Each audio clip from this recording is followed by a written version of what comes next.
저희 교회 2026년도 표어는 역시 하나님의 성품을 회복하고 행복한 사명자로 살기를 바랍니다. 우리 모든 신앙의 목표는 하나님의 성품을 회복하고 하나님이 맡겨주신 사명을 행복한 마음으로 기쁘게 살아가는 거예요. 그렇다면 여러분, 하나님의 성품으로 회복된다는 게 도대체 뭘까요? 그냥 우리가 거룩한 채 하고 기도하는 모습을 보이면 좋은 성품일까요? 아니면 양심에 따라 살면 좋은 성품일까요? 세상은 양심을 이야기하기도 합니다. 그런데 이 양심도요, 보니까 연구한 결과에 의하면 그가 자라온 문화와 환경에 따라 양심의 기준도 바뀐다라는 거예요. 또 우리 성경에는 디모데전서 4장 2절에 우리 양심이 화인 맞았다라고 합니다. 즉 인간의 양심은 고장난 센서라는 거예요. 그래서 너의 양심에 맡길게 하는 말은 그냥 죄를 방치할게 하는 말과 같습니다. 성경에서는 타락한 양심은 자기 합리화의 도구라고 이야기해요. 여러분, 양심에 맡긴 무인 가게 알죠? 얼마나 범죄가 끊이지 않습니까? 또 요즘에는요, KTX 열차를 타면 표를 조사하지 않고 그냥 들어가요. 그런데 양심에 맡긴 것처럼 보이지만 실제 앉아있는 좌석들을 그 승무원이 지나면서 다 체크하잖아요. 그래서 없는 자리에 앉아있으면 표를 보여주십시오 라고 하는데 많은 사람들이 무임승차를 한다고 해요. 만약에 양심으로 사회가 정의롭게 작동된다면 법이 무슨 소용이 있겠습니까? 우리 신앙도 양심에 기대해서는 안 됩니다. 왜냐하면 우리는 이미 죄성으로 타락한 본성을 가졌다는 것을 다 인정하고 하나님을 믿는 거예요. 그러니 신앙은 부단한 훈련이 필요하고 의식적인 노력이 필요하다는 겁니다.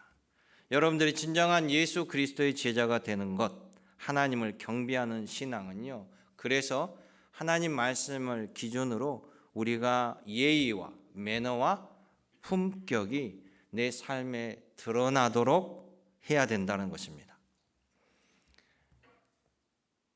여러분 중에 혹시 매너가 사람을 만든다라는 말을 들어보셨나요? 들어보셨군요. 영화를 보셨나 봐요. 영화에 보면 어떤 영화에 이 이야기가 나옵니다. 이 이야기는 14세기에 영국의 대법관을 지낸 이 워컴 주교가 대학교를 2개 세워요. 근데 이분은 성공의 신부님이셔요. 주교라고 하는데요. 이분이 옥스퍼드 뉴 칼리지와 또 다른 2 대학을 세우면서 교훈으로 삼은 말이 매너가 곧 사람을 만든다라고 했어요. 그런데 이 말은 그때 당시에 매우 파격적인 말이었습니다. 왜냐하면 중세 유럽은요, 혈통과 가문이 그 사람의 가치를 결정하던 시절이었는데 옥스퍼드 뉴 칼리지를 세우고 사람을 귀하게 만드는 것은 혈통이 아니다. 하나님 앞에 겸손하고 하나님 명령한 대로 이웃을 사랑하는 그의 예의와 태도, 범절이 사람을 귀하게 만든다라는 이 목표로 학생들을 길러냈습니다. 그의 영향으로 영국이 신사의 나라라는 칭호를 얻게 된 줄도 모르겠어요. 우리의 신앙도 마찬가지예요. 여러분, 거룩한 예의가 거룩한 교인을 만들고 거룩한 성도를 만든다라는 사실을 기억하시길 원해요. 그래서 오늘 말씀을 통해 우리가 잃어버린 예의 또 거룩한 품격을 되찾는 시간이 되시기를 주님의 이름으로 축원합니다. 그래서 오늘 말씀을 통해서 우리가 생각해 볼 것은 첫째는요, 무례함을 솔직함이라고 착각하면 안 됩니다. 이 무례함은요, 하나님을 무시하는 죄라고 성경은 기록하고 있어요. 베드로전서 2장 16절 오늘 읽었던 말씀 보면 너희는 자유가 있으나 그 자유로 악을 가리는데 쓰지 말라 이렇게 기록하고 있어요. 자유가 있는데 그 자유로 악을 가리는 데 쓰지 말라. 이 표현은 자신의 잘못된 행동이나 악한 본성을 그리스도인의 자유함이라고 하는 것으로 그럴듯하게 포장하지 말라는 거예요. 솔직함이라는 이 자유를 가지고 우리는 타인의 인격을 공격하는 공격의 도구로 쓰는 일들이 왕왕 있습니다. 교인들이 교회 안에서 목회자나 교인들에게 서로 함부로 이야기를 하는 거예요. 함부로 행동합니다. 그러면서 뭐라고 얘기합니까? 나는 뒤로 꿍하지 아니하고 앞에서 말해서 뒤끝이 없어. 이렇게 얘기해요. 내가 솔직해서 그래. 나는 양심에 꺼리낌이 하나도 없어. 이 착각이에요. 여러분, 이것은 솔직함이 아닙니다. 우리 죄성에서 나온 악함이에요. 우리 10계명 5계명을 어기면 구약은 죄라고 하죠. 그런데 이 10계명 5계명을 우리 신약에 와서는 전체 무시하는 게 아니라 그 뜻을 우리는 이어가고 존중해 갑니다. 10계명에 여러분 5계명은 내 부모를 공경하라. 이건 매우 문자적인 해석일 뿐이에요. 실제 많은 정통 신학자들은 제 5계명을 훨씬 확대해서 하나님의 뜻이 담긴 해석으로 봅니다. 어떻게 보냐면 내 부모를 공경하라는 것은 꼭 내 부모에게만 해당되는 것이 아니라 윗사람, 아랫사람, 동료들까지 모두에게 지켜야 할 예의와 존경의 의무를 행하라는 거예요. 그것을 하지 아니하면 그것이 죄라고 성경은 규정하고 있다라는 거예요. 우리 구약 성경을 보면 이스라엘 역사에 관한 이스라엘 있었던 역사들 이야기가 많이 나오니까 또 사람들 생각할 때는 이건 우리랑 상관없는 거 아니냐. 그런데 이스라엘 역사뿐만 아니라 보편적으로 하나님께서 주시고자 하는 사건과 행동들이 구약 성경에 담겨져 있어요. 그러니까 어느 하나도 버릴 것이 없는 하나님이 분명한 뜻을 가지고 구약 성경에 기록되게 해놨는데 그 중에 구약에서 무례함 때문에 나라가 멸망 지경까지 가는 경우도 나옵니다. 사무엘하 10장을 보면요, 이스라엘하고 옆에 같이 붙어있는 나라들은 다 사이가 안 좋아요. 이웃들은 다 사이가 안 좋죠. 서로 땅을 침범하거나 약탈을 하거나 여러 가지 과정 속에. 그래서 이스라엘도 이스라엘 왼편 위쪽에 암몬이라는 나라가 있어요. 암몬. 그 암몬이라는 나라가 늘 사이가 안 좋았습니다. 서로 뭐 주거니 받거니 그러는데 다윗 왕 때 이 암몬의 나하스 왕이 사망을 해요.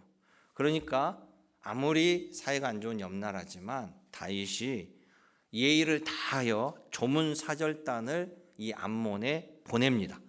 진심으로 위로를 담아서 조문사절단을 암몬 나하스 왕 그 장내에 보내는 거예요.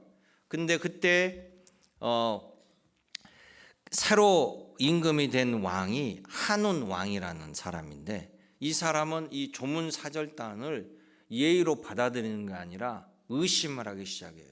왜 조문단을 보내지?부터 그래가지고요, 이 암몬의 새 왕 한운 왕은 이스라엘의 사절단을 불러다가 수염을 반을 잘라버려요. 그리고 옷 의복에 엉덩이 위를 잘라버려요. 그리고 추방시켜버립니다. 어마어마한 모욕이죠. 이 한운 왕은 자기 기분대로 자기 의심대로 행동한 겁니다. 그 무례함의 결과가 결국 전쟁이 벌어져요. 이 무례함의 대가는 끔찍했습니다. 다윗이 군사를 이끌고 암몬을 들어가서 장군들이 암몬 수도를 함락시키고 장악을 해버려요. 멸망지경에 이르렀습니다. 그런데 다윗이 그들이 사과하고 조공을 바치는 것으로 마무리하고 퇴각하는 장면이 성경에 나오는 거예요. 한 사람의 무례함은 단순히 기분을 상하게 하는 데 그치지 아니하고 관계를 깨뜨리고 공동체를 파괴하고 하나님의 진노를 불러일으켰다는 거예요. 암몬 왕 한운 왕의 악함은 그 결과가 참혹했다는 것을 알게 됩니다. 여러분, 우리도 무례함은 우리 신앙의 실패임을 깨달아야 할 줄 믿습니다. 우리 하나님은 무례하신 하나님이 아니시고 우리 하나님은 사랑의 하나님, 질서의 하나님이라는 사실을 기억하시기 원합니다. 두 번째는 믿음은 있는데 예의가 없다? 예의 없는 믿음은 없는 믿음입니다. 가짜라는 거죠. 매너가 곧 영성이라는 사실을 기억하시길 원해요. 베드로전서 2장 16절의 후반부에 뭐라고 나옵니까? 자유함을, 너희가 가진 그 자유함을 오직 하나님의 종과 같이 하라라고 말씀한다라는 거예요. 여러분, 이 말씀을 새기길 원합니다. 여러분, 하나님의 종이 아니고 하나님의 자녀예요. 하나님의 자녀로 삼아 주셨어요. 그런데 왜 성경은 하나님의 종과 같이 하라고 했을까요? 하나님의 종은 아니지만 하나님을 극진히 모시는 종처럼 살라는 거예요. 여러분, 자녀가 부모에게 더 무례한 경우 많아요. 그러죠? 오히려 다른 사람들은 내 부모에게 정중하게 예의를 갖추는데 무례한 자녀들도 많이 있다는 거예요. 성경은 하나님께 예의를 갖춰서 최선을 다하는 종처럼 하나님을 섬겨라. 우리 착각하는 것들이 있습니다. 마음만 있으면 되지 형식이 뭐가 중요해 라고 이야기합니다. 근데요, 형식에다가 마음을 담는 거예요. 마음을 담는 그릇이 형식입니다. 매너, 예의라는 그릇이 깨져 있는데 그 안에 어떻게 예수 그리스도의 사랑을 담을 수 있겠어요? 여러분, 선물을 주는데 공손한 태도로 드리는 거, 건들건들 와서 선물 두고 휘딱 던지면서 선물 받아, 완전히 다르죠. 또 정말 내가 마음이 있어서 정말 귀중한 선물을 샀지만 이 선물 자체가 이 사람이 건들건들거리면서 전해주는 모든 것을, 이 선물이 그 가치를 커버하는 것은 아니라는 거예요.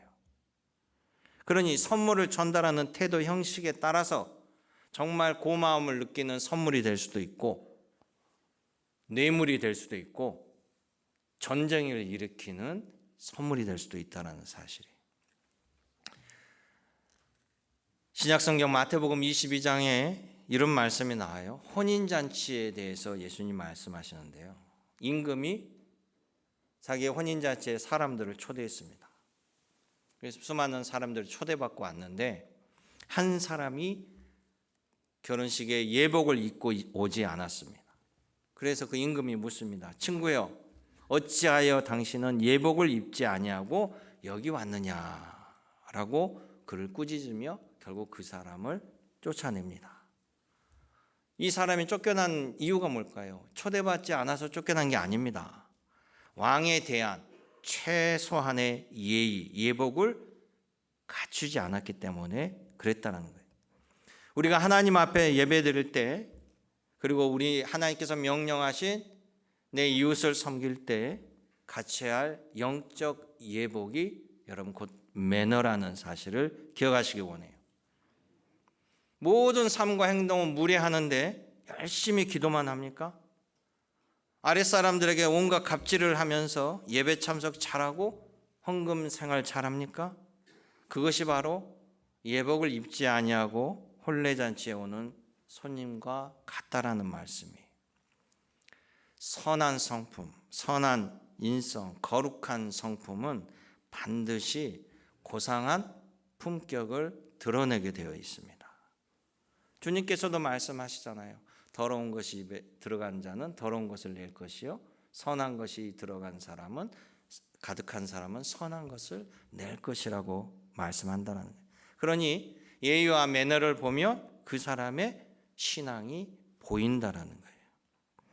여러분 모두가 예의와 매너를 통해서 여러분들이 그리스도의 사람이라는 것을 세상에 증명하며 하나님의 기쁨이 되는 여러분 되시기를 주님의 이름으로 당부드립니다.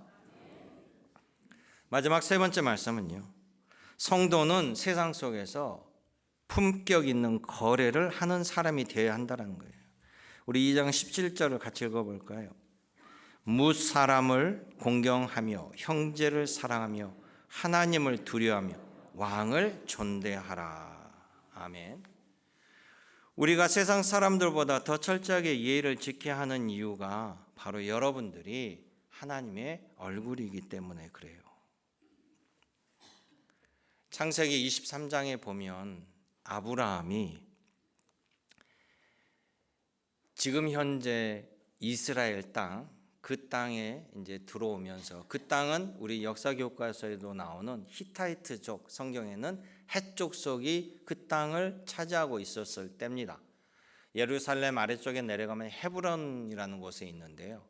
이 아브라함이 그 헤브론의 헷 족속에게 자기 아내 사라가 먼저 세상을 떠나서 그를 장례하기 위해서 무덤을 사는 장면이 나와요. 그때 당시에 이 헷 족속이 아브라함을 어떻게 봤냐라면, 이방 사람들인데, 이 아브라함은 하나님의 신이라고 하는, 이름이 하나님인 그 신이 함께하는 사람, 능력이 뛰어난 사람으로 이 아브라함을 그들이 여겼어요. 왜냐하면 아브라함이 여러 가지 기적의 사건들을 한 것을 알고 있기 때문에.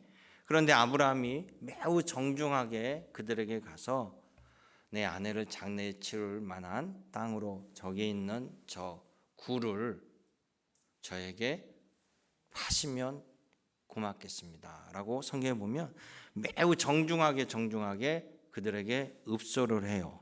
그런데 헷 족속이 아브라함에게 뭐라고 얘기하면 그냥 쓰세요, 공짜로 준다고 얘기를 해요. 그런데 아브라함이 끝까지 그것을 거절하고 값을 치르겠다고 해요. 그런데 성경에 보면 아까 말한 것처럼 헷 족속이 이 아브라함을 하나님의 신이 함께하는 사람을 봤기 때문에 꽤 두려운 존재로 본 것도 있어요.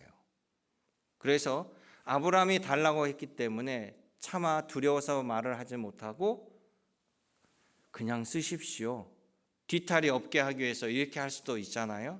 그런데 아브라함은 아닙니다, 제 값을 치르겠습니다. 그랬더니 창세기 23장에 보면 그 사람이 뭐라고 얘기하냐면, 이게 값어치가 400세겔인데 그냥 쓰셔도 되는데 굳이 그러시면 400세겔을 받을게요. 이 400세겔이 지금 우리로 얘기하면 뭐 하나 굴 하나 있는데 5천만 원 정도의 시세가 되는 거예요. 매우 엄청난 가격이죠. 근데 그걸 거저 준다고 그랬어요. 그때 아이고 고맙습니다라고 거저 받을 수 있죠. 근데 이 사람은 진심으로 하는지 안 하는지는 모르나 상황을 보면 그러지 않을 수도 있다는 거죠. 근데 아브라함은 끝까지 예의를 갖춰서 값을 치르는 모습을 보여줍니다. 제 값을 정확히 치른 바로 아브라함은 하나님의 사람으로서의 신앙의 품격을 보여준 것이죠. 아브라함은 이방인에게조차도 무례하지 않았다는 거예요. 공짜를 바라지 않았습니다. 정당한 대가를 통해서 그가 하나님의 사람은 어떻게 행동을 하는가에 권위를 세워준 거죠.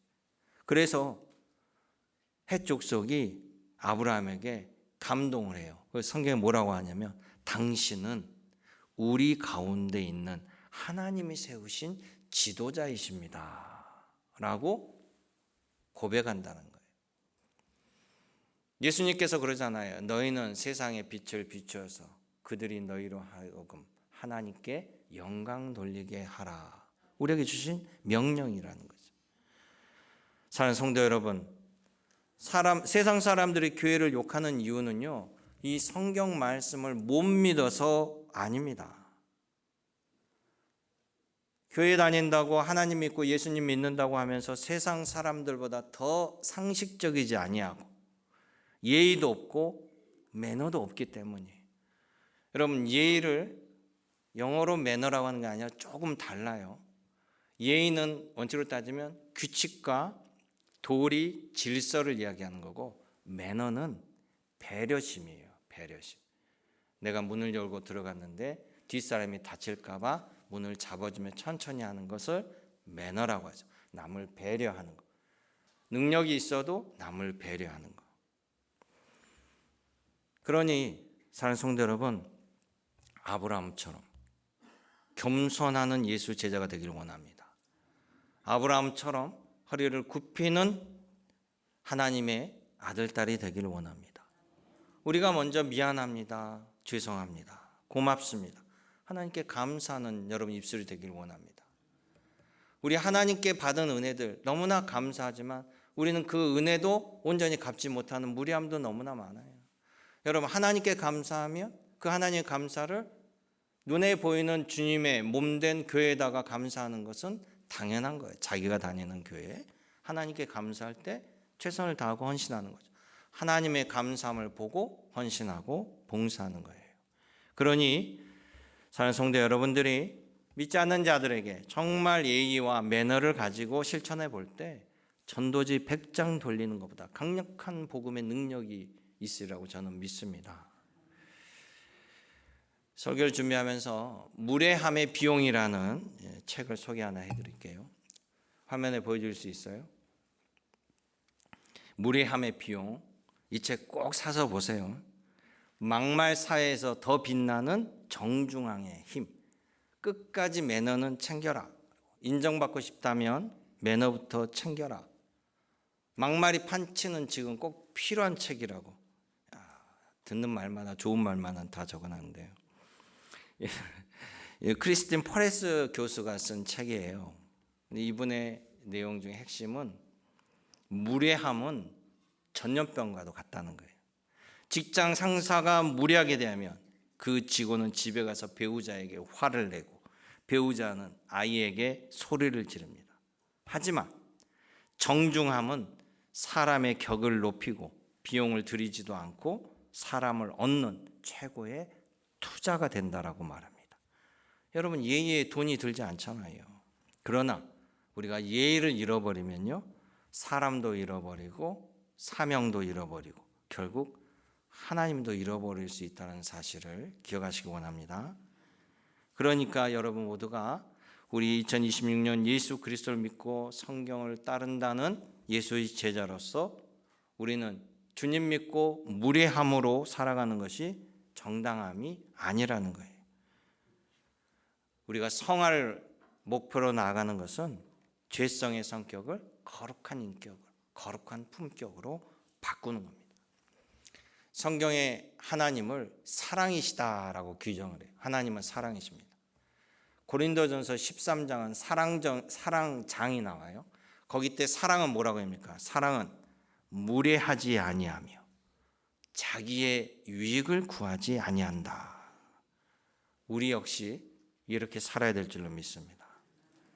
올해부터 여러분 우리 교회 안에서 진짜로 하나님의 성품을 회복하여서 세상 사람들이 역시 교회 다니는 사람, 예수 믿는 사람은 다르다라고 칭찬받는 매너 있는 여러분 행복한 사명자가 되셔서 주님의 기쁨과 주님의 영광과 주님의 은혜가 함께하는 우리 믿음의 교우들이 되시길 주님의 이름으로 축원합니다. 은혜롭고 자비로우신 아버지 하나님, 오늘도 주의 성령으로 또 주님의 인치심으로 저희들을 세워주셨사오니 하늘의 보화로 또 열어주셔서 아버지 하나님 말씀 따라 살아갈 때 베품의 삶 또 섬김의 삶으로 살아갈 수 있도록 허락하여 주시옵시고 하나님께 기쁨이요 또 세상에도 존경받는 우리 완도 제일 교우들이 되게 허락하여 주시옵소서. 언제나 함께 하신 우리 구주 예수님의 이름으로 기도드리옵나이다. 아멘.